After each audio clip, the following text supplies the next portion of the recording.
Buon pomeriggio, benvenuti a tutte e a tutti, grazie per essere qui. Allora, innanzitutto vi presento, sono Cristiano Lumia, sono un dottorando della Scuola Superiore Meridionale qui della Federico II ed è davvero un piacere, anche un onore, presentare il nostro ospite, il professor Christian Goeschel.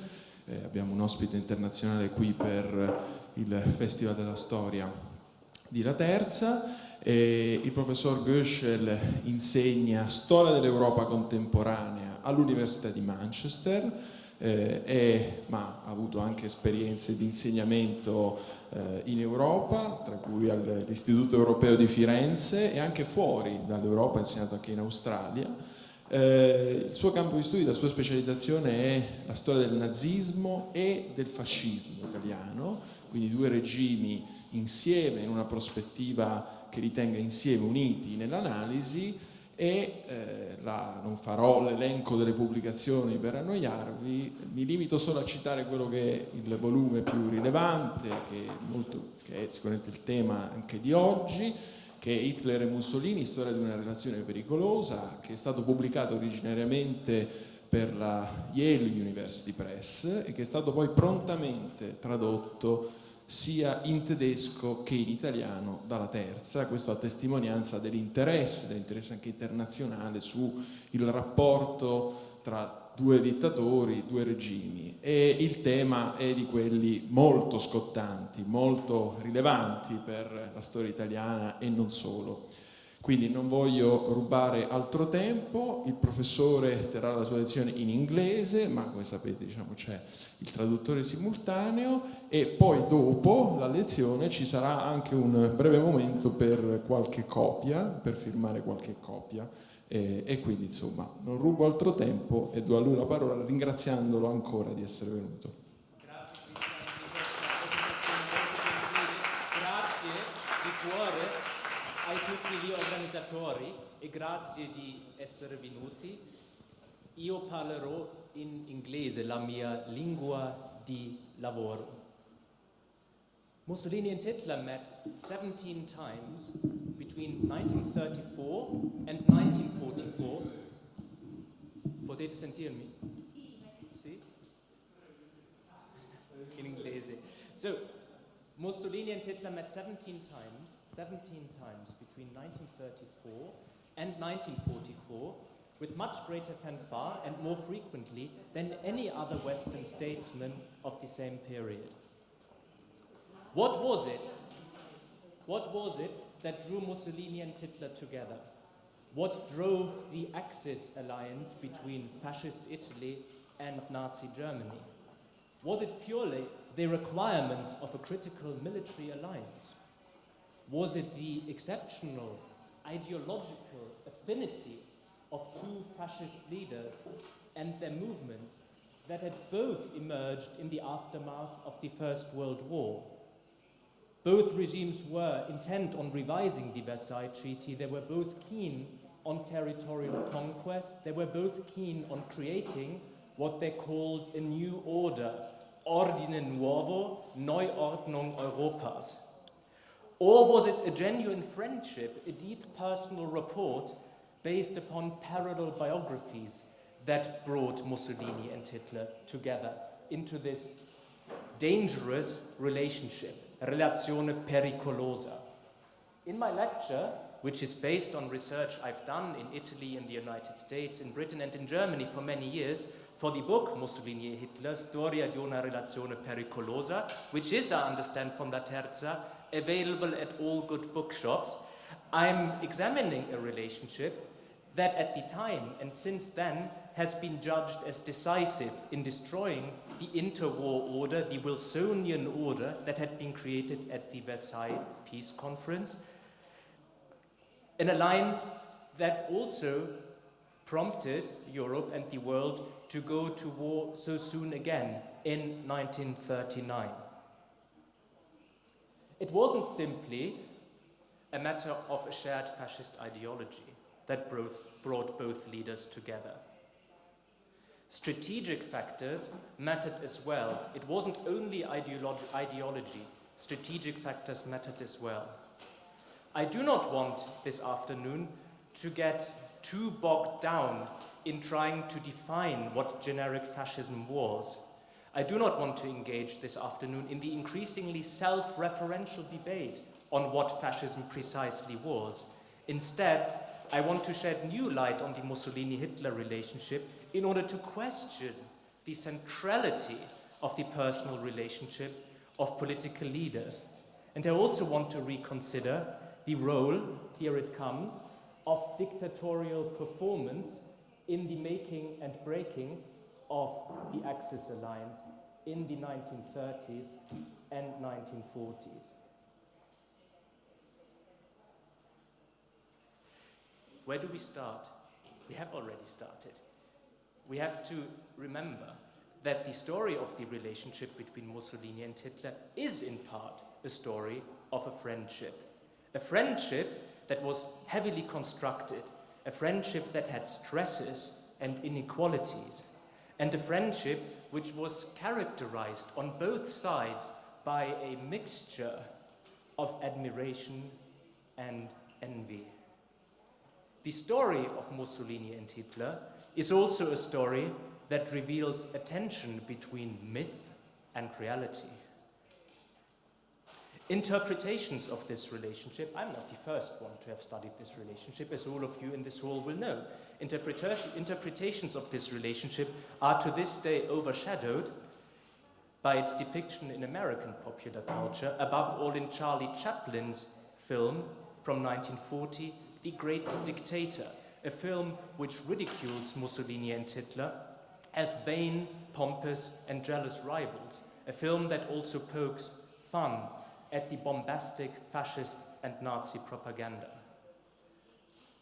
I want to focus in my lecture today on the propaganda that constructed the friendship between Mussolini and Hitler. I want to follow through the story of Mussolini's and Hitler's relationship that was constructed by propaganda, and I want to ask how propaganda gradually became translated into real politics. How does propaganda translate into politics? Politics of war, death, and destruction on an unprecedented scale. So, I want to reconsider with you the power, imagined, constructed, and real of Mussolini and Hitler. And I really want to explore in more detail with you the show, the performative elements of the process in which this archetypical relationship between Mussolini and Hitler emerged. Both leaders shared many similarities. Both leaders had come from relatively humble, provincial backgrounds. Both were charismatic. Both rose to power through a blend of extreme political violence and seemingly legal methods in order to dominate their nations in an atmosphere that resembled a civil war.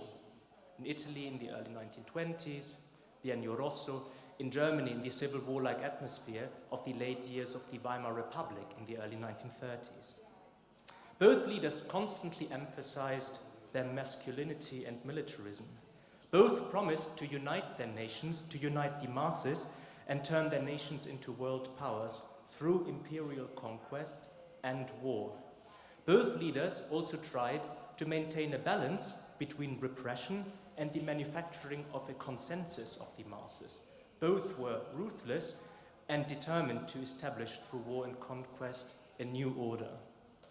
Both pursued a domestic and foreign policy agenda that was geared towards war.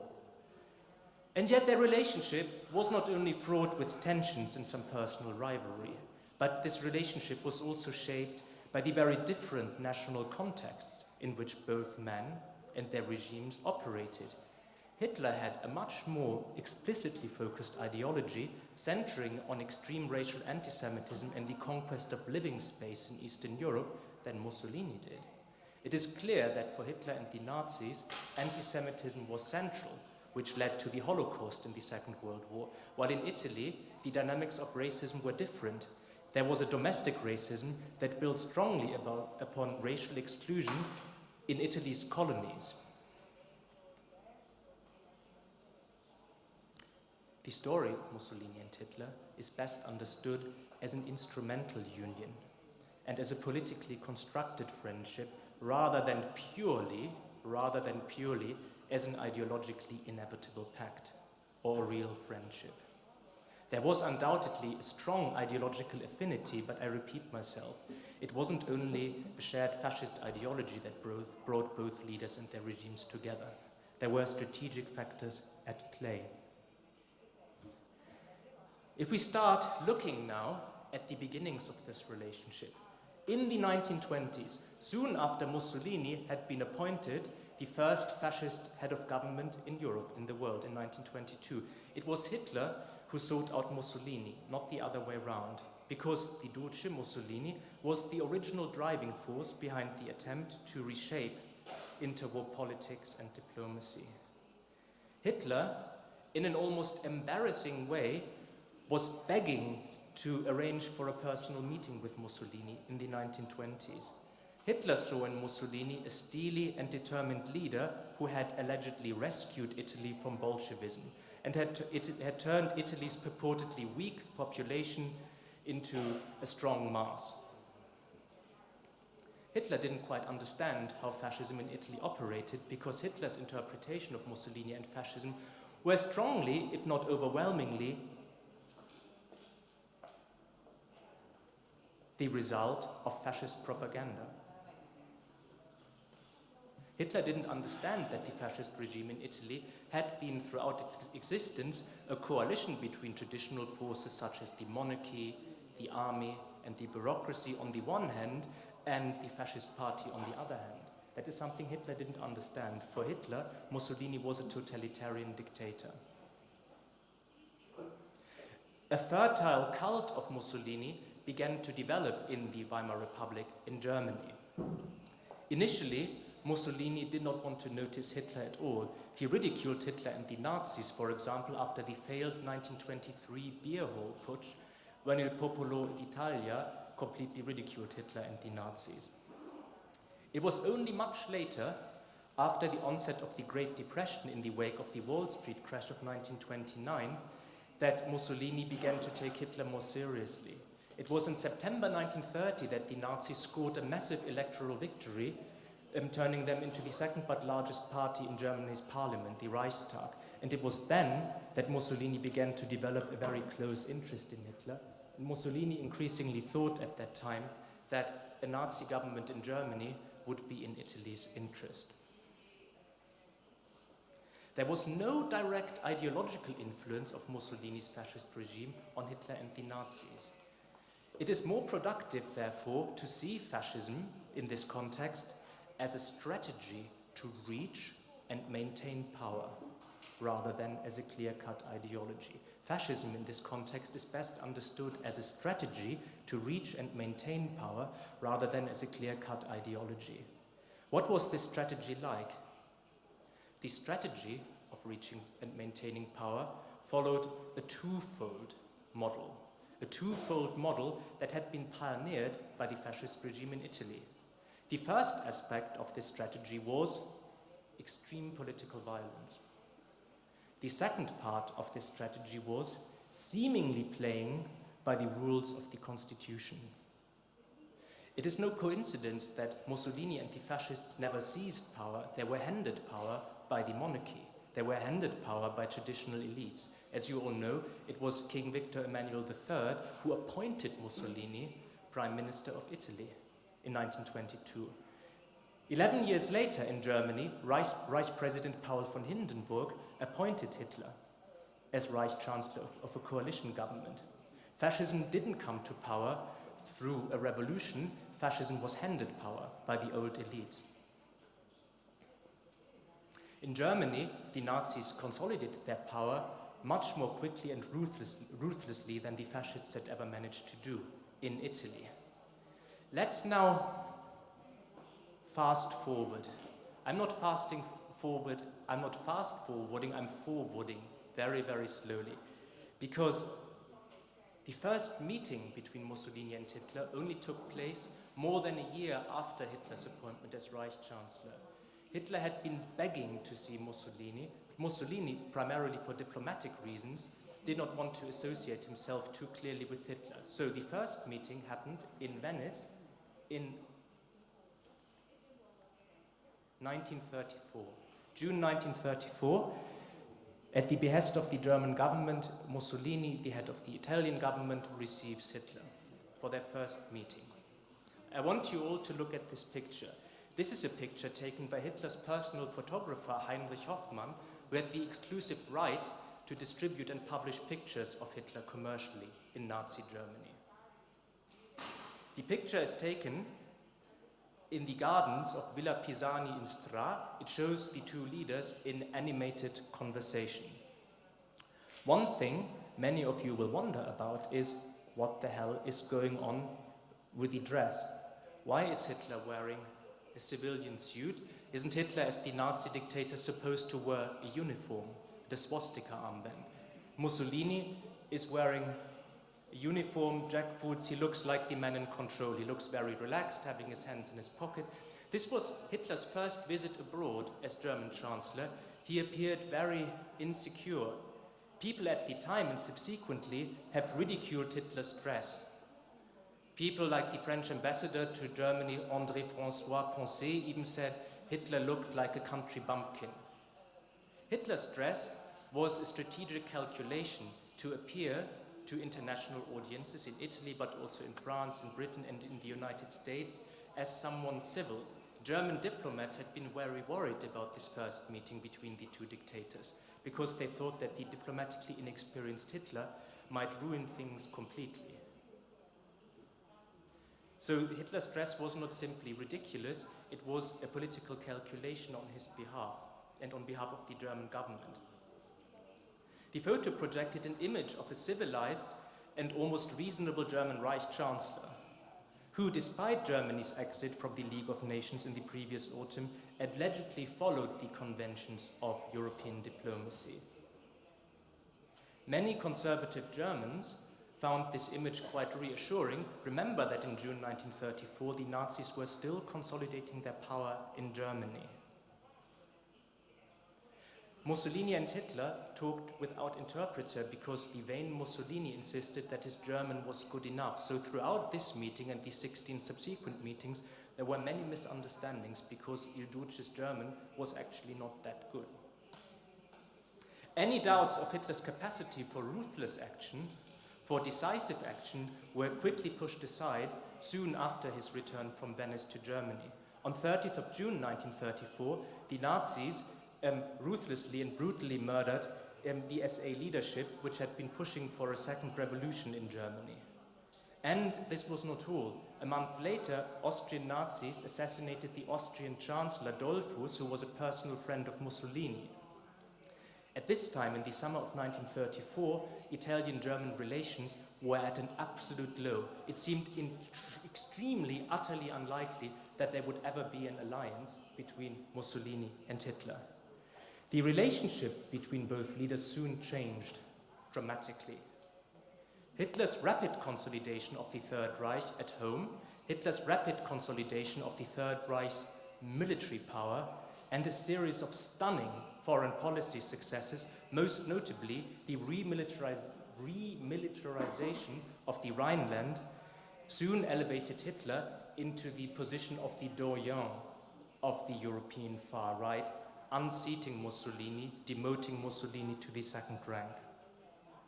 Mussolini gradually realized that an alliance with Germany would be beneficial for Italy. It was a way for Italy, Mussolini thought, to cultivate an alliance with Germany. This was a way to enhance Italy's prestige and give Italy more room for maneuver as Italy was preparing for imperial projects. So I'm talking here about 1935, the year of Italy's attack on Ethiopia, and 1936, the year in which the nationalist forces of General Franco unseated or tried to unseat the democratically elected Popular Front government in Spain. And here you could see the first collaboration between the two revisionist fascist powers. That was the German and Italian intervention on Franco's side in the Spanish Civil War. On 1st of November 1936, Mussolini gave a speech before a hand-picked fascist audience in Milan in the Piazza del Duomo, announcing, proclaiming that an axis between Berlin and Rome existed. This was one thing, to proclaim the axis between Berlin and Rome. The Duce at this time was seemingly just as concerned with Italy's prestige as with an ideologically justified and desirable bond with the Third Reich.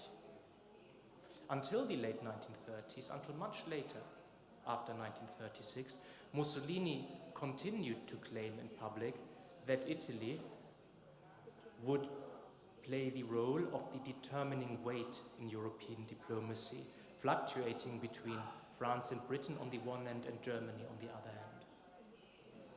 Although Mussolini increasingly found that he was impressed by the decisive, by the dynamic Hitler. Hitler was still extremely keen on an alliance, and both regimes, in the wake of the 1936 proclamation of the Axis by Mussolini, in the wake of the Italian attack on Ethiopia, in the wake of the Spanish Civil War, both regimes started with an unprecedented performance of unity and friendship between both nations, starting with Mussolini's September 1937 visit to Germany. Mussolini didn't like traveling abroad very much. He thought, I'm the leader of Italy, foreign leaders must come to see me in Rome, in Palazzo Venezia. So the fact that Mussolini decided to accept Hitler's invitation to come to Berlin in September 1937 was significant. Mussolini's visit to Germany in 1937 was the most expensive and most lavish propaganda show the Nazis ever put on. It cost more than 1 million Reichsmark, which was an unprecedented sum for a political visit. It was left to Reich propaganda minister Joseph Goebbels to make sure that the visit would portray the Third Reich as a desirable ally for fascist Italy. I've chosen this picture showing the theatrical aspects of the Nazis' preparations for this visit. Everything was choreographed. Hand-picked masses were celebrating the alliance between Italy and Germany. The alliance didn't exist. There was no military alliance yet. But it was through this propaganda performance that a political momentum of Axis unity intensified. No political discussions were held at that meeting. No serious political discussions were had between Mussolini and Hitler or between other members of the fascist and Nazi party hierarchies. It was all about show. It was about showing off the Third Reich's strength. The visit's propagandistic importance was tremendous. Nazi propaganda presented Mussolini's visit as a popular peace demonstration that allegedly reflected the will of the 115 million Germans and Italians for an alliance between their two nations. Let's step back for a minute. An alliance between Italy and Germany was still very unlikely if you consider that Italy and Germany had fought on opposite sides in the First World War, if you consider that stereotypes, national stereotypes, were extremely strong in Germany and in Italy against the other nation. The idea of Germans being pedantic bullies was a popular view amongst many Italians, while in Germany the view of Italians as lazy and effeminate was also very strong. So this alliance was extremely unlikely if we look at a broader social perspective. And it was because of these tensions, these popular tensions, that both regimes intensified their propaganda performances. It would not do, we are talking about a brutal racist dictatorship here, it would not do if I only focused on the performative elements of Mussolini's visit to Germany in September 1937. A massive, unprecedented security apparatus kept the seemingly enthusiastic Germans under tight control during Mussolini's visit. What is more, Nazi officials forced employees of big banks, of big organizations to attend the ceremonies in order to suggest an image of unity and friendship with Italy. Both amongst the fascist and the Nazi leaderships, ambivalent views prevailed. It was by no means clear yet that there would be an alliance. It was in this context of a growing attachment, symbolized by a propaganda show like Mussolini's visit to Italy, Mussolini's visit to Germany in September 1937, that Italian-German relations were put on test. That was in March 1938, when Nazi Germany annexed Austria and the so-called Anschluss. Mussolini was left powerless and there was basically nothing he could do. If we now fast forward to 1938, Mussolini's visit to Italy, May 1938, to Rome, Naples, and Florence, we can see that the preparations of the fascist regime were even more detailed.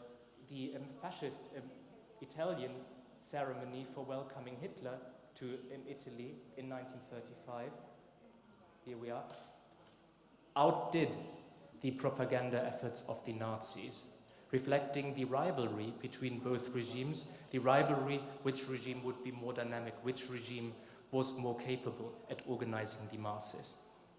Unlike Mussolini's visit to Germany in 1937, this visit by Hitler was an official state visit. He was hosted by the king, you can see them here in a horse-drawn carriage, not by Mussolini, very much to Hitler's disappointment. And the organization of the visit, which can be reconstructed through detailed files in the Archivio Centrale dello Stato, was very much reflecting the nature of the fascist regime in Italy as a coalition between traditional forces, monarchy, bureaucracy, and army, and the fascist party. So you could see royal rituals and fascist rituals dominating Hitler's itinerary. Riti della corona, riti del fascio. Both of these rites, both of these rituals, traditional royal rituals and dynamic fascist rituals, dominated Hitler's visit to Italy in 1938. One of the first tasks of a commission set up by Ciano, the Italian foreign minister, tasked with preparing for Hitler's visit, was the compilation of a long list of repair works to be carried out on buildings facing the railway from Rome to Naples, which Hitler would be using as the fascist regime wanted to project the image of a powerful, efficient, and prosperous Italy. No fewer than 11,261 Italian and 11,264 German flags were shown along the railway, the almost identical quantity suggesting that Italy and Germany were equals. The only place where Italian flags were to outnumber German flags was Bolzano in Alto Adige, where the authorities feared too much enthusiasm from the local German-speaking population for Hitler. Despite the meticulous, really meticulous Italian preparations for Hitler's visit, the German Foreign Ministry informed the Italian side of Hitler's peculiar requirements for his accommodation at the Quirinale Palace in a secret memorandum that bordered on the pedantic. Vegetarian food was to be provided for the dictator, with the occasional Italian dish. A nightstand with a lamp had to be placed on the bed's right. As if this list was not exhaustive enough, the memorandum also recommended decorating Hitler's room with fresh flowers and providing him with illustrated books on the buildings of ancient Rome. The point about these requests, not entirely unusual in the run-up to state visits, is that by 1938, the German government felt confident enough to dictate to the Italian government how they should treat Hitler. The hierarchy between the two dictators had changed completely. Hitler was now at the vanguard of the European far right, not Mussolini. The history of the preparations of Hitler's state visit in 1938 is thus not one that suggests a clear difference between style and substance. Instead, style reflected and created political substance. Again, it would not do justice to the nature of both regimes if I only talked about the performative elements. of Hitler's visit to Italy in May 1938. An increasing collaboration between the OVRA, the Polizia Politica, the Pubblica Sicurezza, and the Gestapo and the German criminal police was intensifying during Hitler's visit to Italy. About 8,000 German Jews had found refuge in Italy at that time, and they were tolerated by the fascist regime as long as they would stay clear from getting involved in anti-Nazi politics. Italian authorities, local prefects, and local police officers coordinated preventive arrests of German Jews because the fascist regime was afraid that these people would disturb the festivities. So we can see that the performative and the repressive are both integral parts of the fascist and Nazi regimes.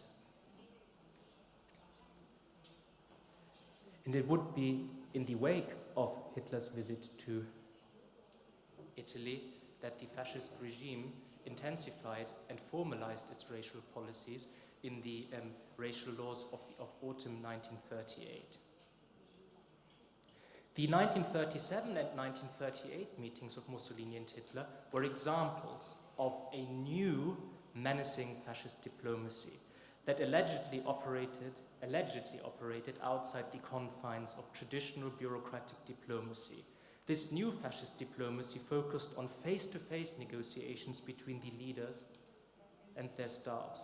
This new form of anti-bureaucratic executive diplomacy was extremely aggressive and geared towards the creation of a new order in Europe.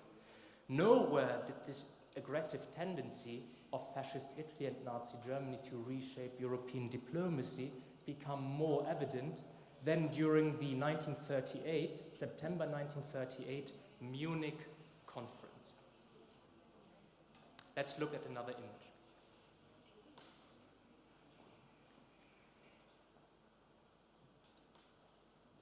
Contrary to a popular myth, Mussolini did not exercise a moderating influence on Hitler. The four powers, France, Britain, Germany, and Italy, decided to carve up Czechoslovakia, a sovereign state. Fascist Italy and Nazi Germany closely collaborated in the destruction of Czechoslovakia in their common quest to smash and destroy the Versailles Order. I find one detail on this German propaganda photograph, again by Hitler's personal photographer Heinrich Hoffmann, extremely fascinating. Please look at the image and note the dress. Hitler, this being a German propaganda photograph, is of course at the center of the image. Hitler wearing uniform, surrounded by the slouching French Prime Minister, Daladier, and the British Prime Minister, Neville Chamberlain.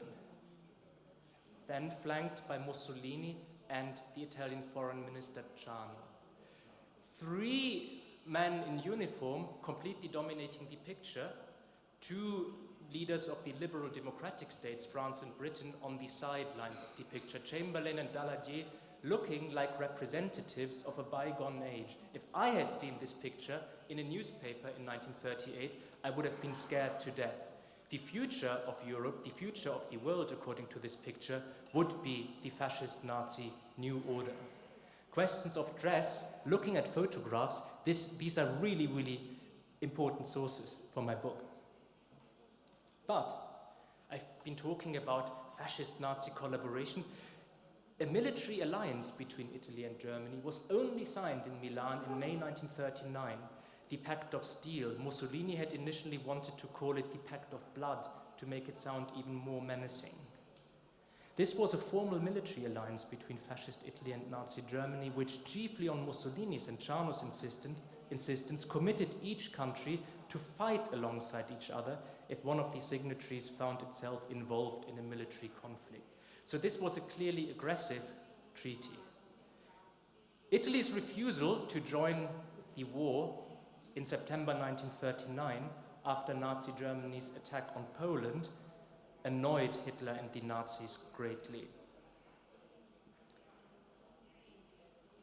Ordinary Germans, if we look at reports on popular opinion created by the SS security service, ordinary Germans even speculated at that time that chairs had been sent to Italy so that Italian soldiers could finally sit down after holding their guns for so many months, the period of non-belligeranza.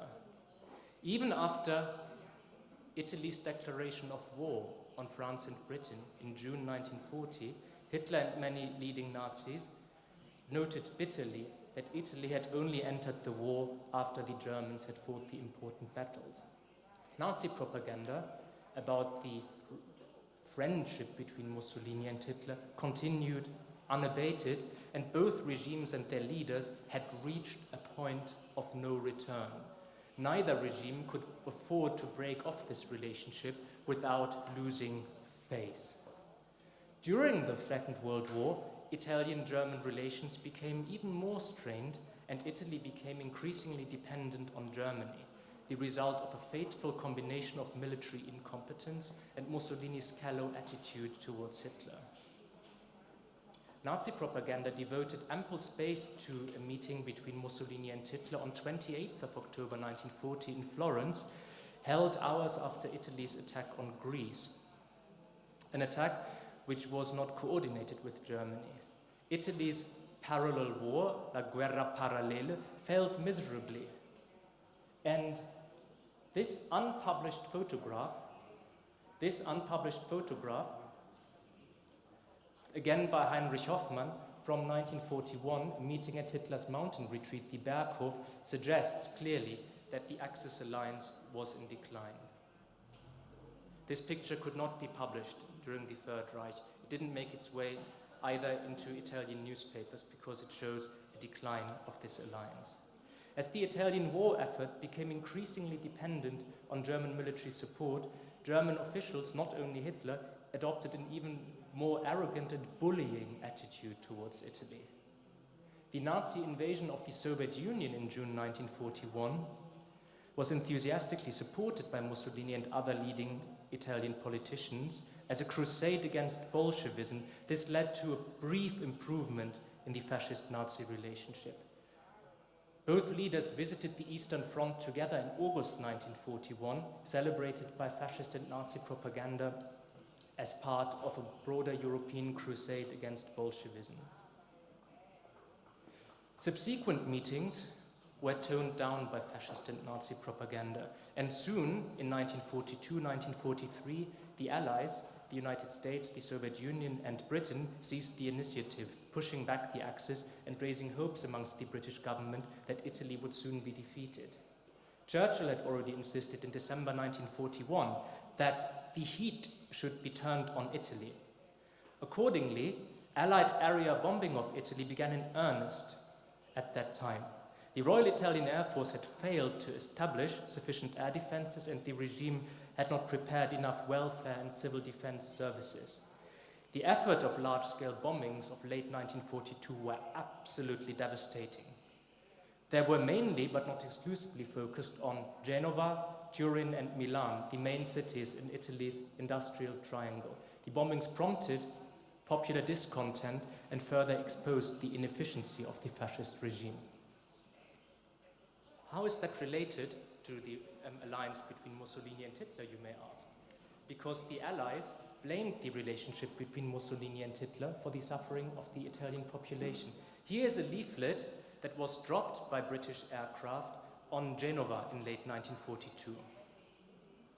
Ave Caesar, morituri te salutant. You can see Hitler pulling the strings, and Mussolini is reduced to a marionette, making pompous declarations on the balcony of Palazzo Venezia, and the caption here says, Russia, Libia e morte.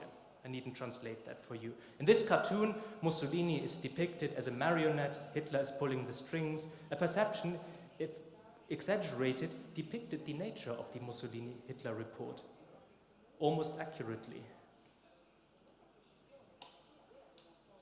Testament to Italy's secondary role in the fascist-Nazi alliance.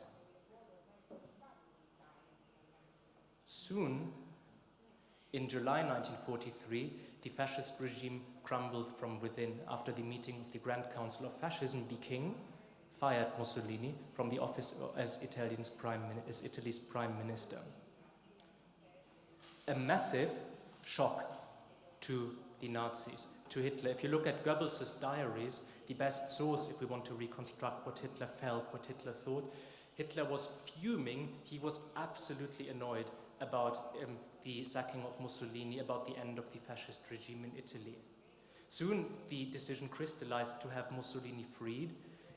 Hitler's views of Italians were full of racism. Hitler blamed Mussolini for not having been energetic enough as a leader, blaming Mussolini for not having been tough enough. Part of Hitler's decision to reinstall Mussolini, to free Mussolini and to reinstall him, this was part of Hitler's top priority, to defend Germany on the new front in southern Europe.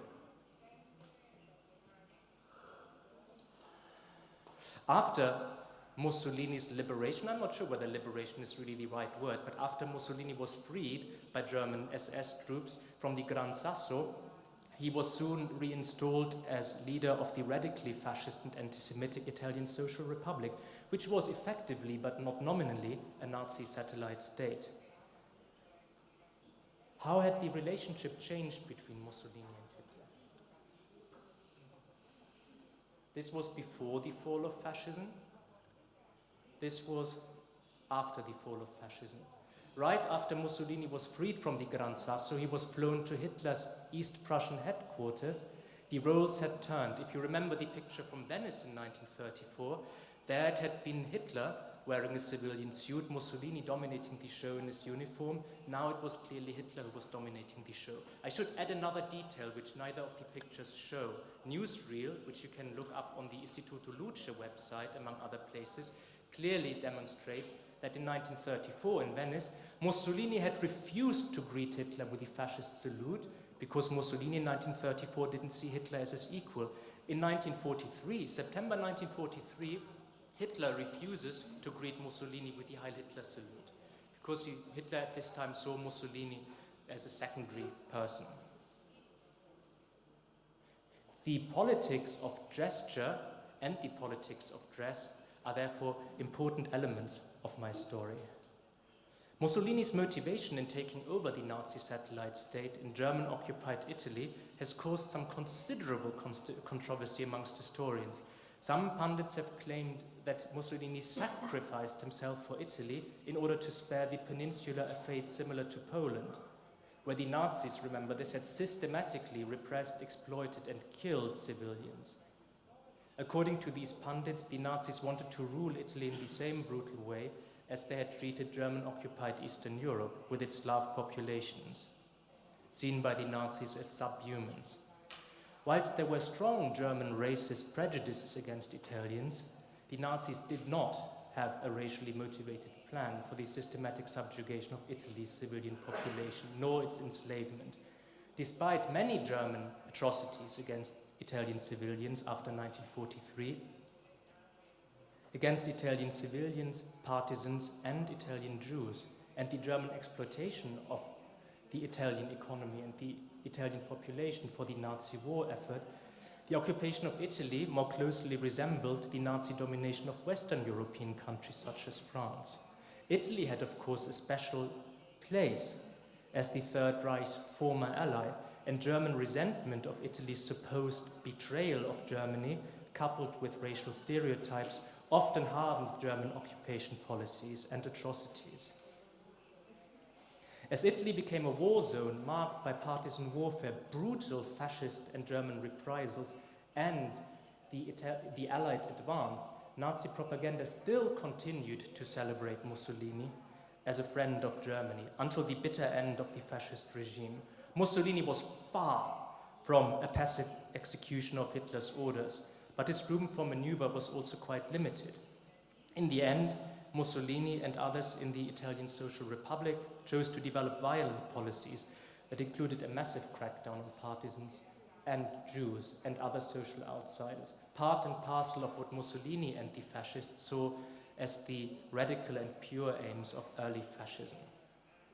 Likewise, it would be wrong to portray Mussolini after 1943 as the man who sacrificed himself in order to protect Italy from Hitler and the Nazis. In reality, the Duce and his followers were motivated by feelings of revenge against those who had supposedly betrayed fascism in July 1943. The last meeting between the two dictators was on 20th of July 1944 in Hitler's East Prussian headquarters, hours after the failed assassination attempt on Hitler's life. In one of his last letters, sent in April 1945, Hitler restated his friendship with Mussolini. This letter was received by Mussolini just days before his escape from Milan and his execution by partisans. How do we conclude this depressing story? As I was finishing my book in 2017, I visited the Museo Bardini in Florence, where you can see a rare Persian carpet prominently displayed. This carpet is called in the Museo Bardini Il Tappeto di Hitler. It is said that in May 1938, the Florentine authorities, in their attempt to convey to their Nazi guest a sense of cultural superiority, rolled out this carpet on the platform of Santa Maria Novella station in order to welcome Hitler. Using carpets to create a special area upon which only rulers are allowed to step foot had evolved over the centuries as a gesture of diplomatic honor. The Führer's foot allegedly made its mark. The Bardini carpet is slightly ripped, apparently because of Hitler's spurs. Hitler, however, unlike the Duce, never wore spurs. Moreover, there is no clear evidence that the carpet was used during Hitler's visit that spring. But after the war, the story of a boorish and destructive Hitler as an invader of Italy served as a powerful myth to dissociate Italy from the Axis and to portray Hitler as the evil German, in sharp contrast to the good Italian. Almost as soon as fascism fell, Italian political elites began to distance themselves and the Italian nation from the former German ally. They could rightly refer to German war crimes in Italy and elsewhere, to the Holocaust, and to the fact that the Nazi regime had had a much higher death toll than the fascist regime. Emblematic in this respect was the view of the distinguished anti-fascist philosopher Benedetto Croce. For Croce, Nazism was deeply rooted in German history, while fascism was a mere parenthesis in Italy's glorious history. Italy, unlike Germany, had seen a large resistance movement against the dictatorship. The public memory of the Third Reich, as it has evolved over the decades since 1945, there is only now a clear and unmistakable recognition of German responsibility for the war and the Holocaust. This really took until the 1970s or 1980s to crystallize.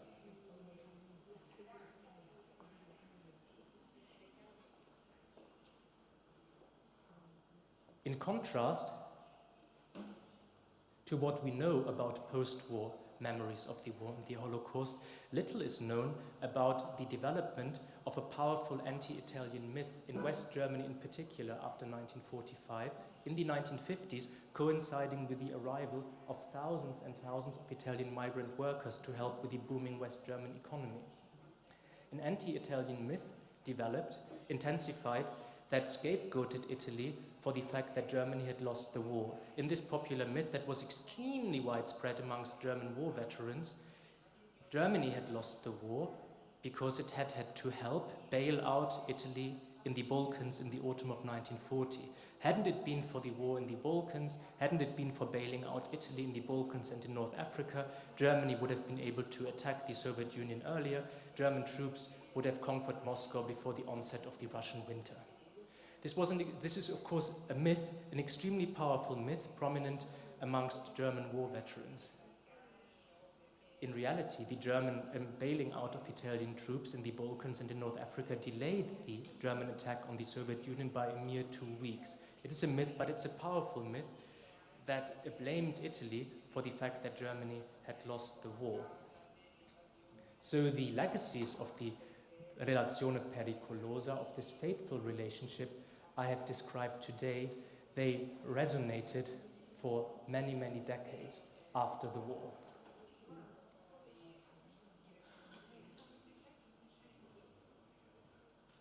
What I've shown today is, in conclusion, that like their regimes more generally, the choreography of Hitler's and Mussolini's friendship, the performance of Mussolini's and Hitler's friendship, was a mix between old and new, between established diplomatic protocol and an original, even unique relationship of two executive leaders who dispensed with bureaucratic forms of negotiating and representing international relations, replaced it with a powerful, carefully choreographed show and violent, aggressive politics. Without advocating a simplistic, presentist reading of this story, it is sobering to reflect on how familiar some of these themes sound to some of us today. Behind the scenes of this friendship, private misunderstandings, tensions, rivalry, and attempts to display national superiority were always present. Yet the display of friendship and unity succeeded in disguising these discords, at least until the early 1940s, in ways that provided fatal to world peace, as we have seen in our episode on the Munich conference. The propagandistic notion of friendship soon created its own political dynamic and momentum, leading to a situation in which Mussolini and Hitler, despite some disagreements, felt obliged to believe in their special bond. The notion of friendship therefore became a powerful political reality. Here were two dictators sharing an imperialist, expansionist, and violent ideology. The political display was put to its first use during the crucial 1938 Munich conference. I repeat this because it's so important. But the show continued until the bitter end. As I have shown today, the dictators' relationship was overshadowed by their pretensions for world domination and by some petty personal jealousies. Spite and small-mindedness was equally a characteristic of their ambitions. Ambitions that led to war, destruction, death, and violence on a scale never hitherto seen, not only in Europe, but also across the globe. It would be decades before the devastating effects wrought by this lethal relationship were finally overcome. Thank you very much.